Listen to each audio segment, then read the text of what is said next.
ابن قیم کا ایک کوٹ سنیے کہ do not carry the worries of this life because this is for Allah. دنیا کے ورز کو کیری نہ کرو. یہ نہیں ہے کہ وری ہو ہی نہ, وری ہونا نیچرل ہے. وہ کہتے ہیں نا کہ پریشان ہونا نیچرل ہے لیکن پریشان رہنا نیچرل نہیں ہے. ہر بندہ پریشان ہو جاتا ہے. رسول اللہ صلی اللہ علیہ وسلم پریشان ہو جاتے تھے, صحابہ پریشان ہو جاتے تھے. پریشانی تو آتی ہے جب ان کی وائف پہ الزام لگا, پروفٹ صلی اللہ علیہ وسلم کی وائف پہ, حضرت عائشہ صدیقہ, پریشانی آئی, پریشان ہو گئے, لیکن پریشان رہے نہیں. تو اگر آپ کیری کریں گے دنیا کے ورث کو تو اس کا مطلب ہے کہ پھر اللہ سبحانہ و تعالیٰ پہ ٹرسٹ نہیں ہے, پھر توکل میں کچھ کمی. And do not carry the worries of sustenance because it is from Allah. اور رزق کی ٹینشن نہیں لینی ہے, محنت کرنی ہے. ایسا نہیں ہے کہ بالکل ہی گھر بیٹھ جانا. سسٹیننس کی وری کو کیری نہیں کرنا, سر پہ سوار نہیں کر لینا. عبد الدرہم عبد الدینار نہیں بن جانا, عبداللہ بننا ہے. پروفٹ صلی اللہ علیہ وسلم نے کہا نا کہ وہ ٹو عبد الدرہم اینڈ وہ ٹو عبد الدینار. تباہی ہے عبد الدرہم کے لیے اور عبد الدینار کے لیے. کون؟ جو پیسے کا بندہ ہے.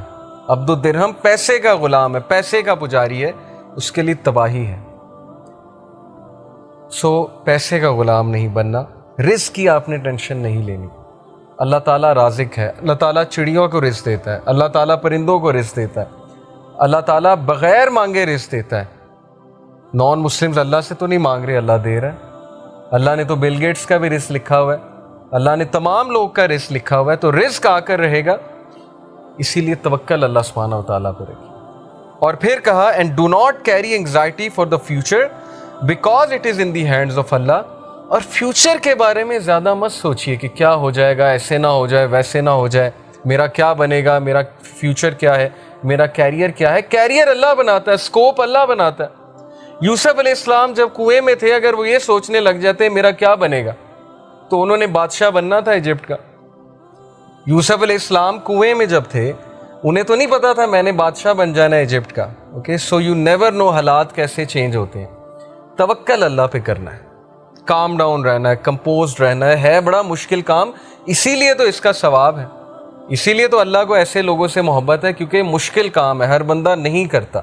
زیادہ تر لوگ پینک ہوتے ہیں, اسپیشلی رزق کی جب بات آتی ہے. تو میں نے اپنی لائف میں یہ چیز دیکھی ہے, یقین کیجئے کہ رزق کی ٹینشن نہیں لینی.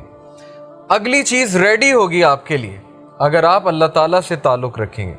اور اگر نہیں بھی ریڈی, اگر آپ کچھ دیر کے لیے ان امپلائڈ بھی ہیں, کچھ دیر کے لیے نہیں وہ چیز آپ کو مل رہی, سو وٹ, اللہ تعالیٰ تو آپ کی لائف میں ہے نا. جیسے کچھ لوگ, میرے پاس ایک ینگسٹر ہے, انہوں نے کہا کہ میں نماز پہلے پڑھتا تھا, دعا کرتا تھا, اب میں نے چھوڑ دی, نماز بھی چھوڑ دی, دعا کرنی بھی چھوڑ دی.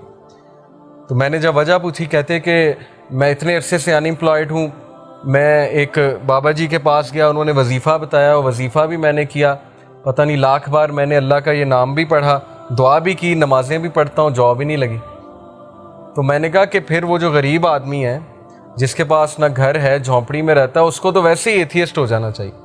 اگر یہ کرائٹیریا ہے کہ میری جاب لگے گی تبھی میں اللہ کی ورشپ کروں گا, تو غریب آدمی تو پکا پکا ایتھیسٹ ہے, کیونکہ نہ اس کے پاس پیسے ہیں, اس بیچارے کے پاس تو 2-3 وقت کا کھانا بھی نہیں ہوتا نصیب.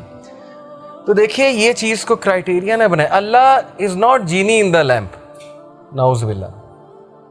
الاڈین والا کانسیپٹ نہیں ہے کہ وہ چراغ کو رگڑا, جینی نکلا اور اس نے کہا حکم میرے آقا, اور آپ نے اسے کہا یہ دے دو, اور وہ فوراً آپ کے سامنے. تو Allah is not genie in the lamp, brother, Allah is your lord. اللہ ہمارا رب ہے. بجائے کہ یہ سوچنے کے کہ میں اللہ کے لیے کیا کر سکتا ہوں, ہماری سوچ الٹ ہے کہ اللہ میرے لیے کیا کر سکتا ہے. اور یہی ہمارا ڈاؤن فال ہے, یہی ہماری امت کا ڈاؤن فال. صحابہ کی سوچ تھی what can I do for Allah, میں کیسے اللہ تعالیٰ کو اپنی جان سے, اپنے مال سے, اپنی اولاد سے کسی نہ کسی طرح کیسے خراج تحسین پیش کروں. اس لیے مائنڈ سیٹ میں بڑا مسئلہ ہے. سو دا پوائنٹ از کہ انگزائٹی کو کیری مت کریں. فیوچر کی انگزائٹی بہت بری ہوتی ہے. کس نے دیکھا ہے فیوچر؟ آپ کو پتہ ہے کل آپ نے زندہ بھی رہنا ہے کہ نہیں دیکھنا؟ آپ کو کیا پتا آپ کی لائف کتنی ہے؟ سو اس آیا کو اپنا کانسٹیٹیوشن بنائیں. سورہ حشر چیپٹر 59 ورس نمبر 18 اللہ سیز کہ اے لوگوں جو ایمان لائے ہو, اللہ سے ڈرو اور ہر نفس یہ دیکھ لے کہ اس نے کل کے لیے کیا تیار کیا ہے. کل کے لیے تیار کرنے سے مراد ہے کہ واٹ اف وہ کل مجھے میٹ کرے, میری میٹنگ ہو جائے اس سے, تو کل کو تمہارے پاس مجھے پریزنٹ کرنے کے لیے کیا ہے. تم نے اپنی یوتھ میں کیا کیا, 5 سوال ہوں گے نا. تم نے اس پیسے کے ساتھ کیا کیا جو میں نے تمہیں دیا تھا, اس علم کے ساتھ کیا کیا جو میں نے تمہیں دیا تھا. تو یہ ہے فلسفی, مسلمان کی فلسفی. تو فیوچر کی فکر آپ نہ کریں, فیوچر اللہ کے ہاتھ میں ہے. حضرت یوسف کو نہیں پتا تھا انہوں نے کنگ بن جانا ہے, آپ کو بھی نہیں پتا آپ کا فیوچر پتہ نہیں کیا ہے. Allah knows best. Carry one thing how to please Allah, صرف ایک چیز کو کیری کریں. اگر کیری ہی کرنا ہے, سر پہ سوار ہی اگر کسی چیز کو کرنا ہے, تو ٹینشنوں کو سوار نہ کریں, پریشانیوں کو سوار نہ کریں, اس چیز کو سوار کریں کہ میرا رب مجھ سے راضی ہے کہ نہیں ہے. جس بندے کے سر پہ یہ چیز سوار ہوگی وہ نماز کبھی نہیں چھوڑے گا, وہ کہیں بھی جا کے نماز پڑھ لے گا, چاہے وہ کہیں بھی ہے, کیونکہ اس کے چیز پہ, اس کے سر پہ یہ چیز سوار ہے کہ میرا رب کہیں مجھ سے ناراض نہ ہو جائے. یہ ہے فلسفہ اور یہ محبت ہے اللہ سبحانہ و تعالیٰ سے. Because if you please him he pleases you, fulfils you and enriches you. کیونکہ جب تم اللہ کو پلیز کرو گے اللہ تمہیں راضی کر دے گا. اور رسول اللہ صلی اللہ علیہ وسلم کے بارے میں کیا یہ نہیں کہا اللہ تعالیٰ نے کہ الم یجد کا یتیمن فاوا ووجدک ضالن فہدا ووجدک عائلن فاغنا واما بنعمت ربک فحدث. تو اسی سورہ میں اللہ تعالیٰ یہ کہتے ہیں کہ کیا تیرے رب نے تجھے راضی نہیں کر دیا. تو اللہ تعالیٰ کا وعدہ ہے کہ میں تمہیں راضی کر دوں گا اگر تم اللہ تعالیٰ کو راضی کرنے میں لگو گے.